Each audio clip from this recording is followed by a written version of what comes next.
It's hard enough to lose the head of your family to murder. It is insufferable to see that crime go unpunished for a dozen years. Thank you for your business. La Hacienda Taqueria and Market was a huge gamble in 1992. An authentic Mexican restaurant and market here in Nashville, there was nothing like it. But what a hit.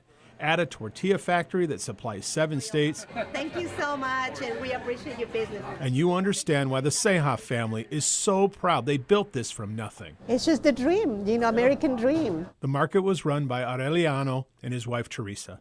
They worked every night, chatted with customers, and closed. But on March 18, 2006, a couple lingered in the market. And then at 10, across the street in a closed car lot, that couple followed them home and knocked on their door. Unfortunately, Mr. Ceja cracked the door. He came and he said, I want La Hacienda money. And my mom said, no, I don't have. Yes, where's the bag? Look, it's just groceries. But he kept on saying it's La Hacienda's money. So he kept beating and beating and beating them. Mr. Ceja was beaten to death. His wife Teresa was pistol whipped beyond recognition. She prayed to God to give her strength to get up.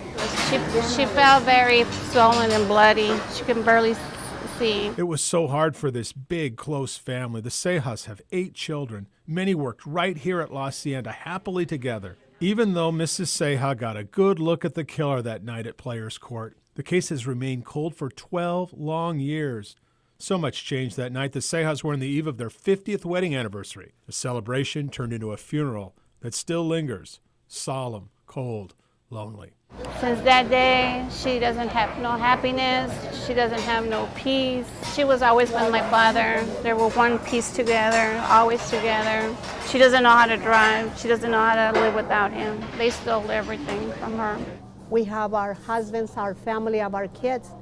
But when I'm thinking in turn, she does not have anything. And that's what breaks my heart, to see lonely. When I see them all the time together, everywhere they go, they were like a beautiful couple. Metro Police have made progress on the case, in many ways because of the diligence of Lillian, who in her always polite way has kept asking for updates. She believes it will be solved, as she believes her father still watches over La Hacienda Market and Restaurant. This is who we are, like what you see around us. This is my father. We feel my father isn't here. Every time we are here, we feel the energy. Mr. Ceja was always there for his kids. He would always say, "Don't get down, my beautiful daughters. Today's a new chapter in your life." The family still waits for that chapter titled Justice. I'm Dennis Ferrier, Fox 17 News.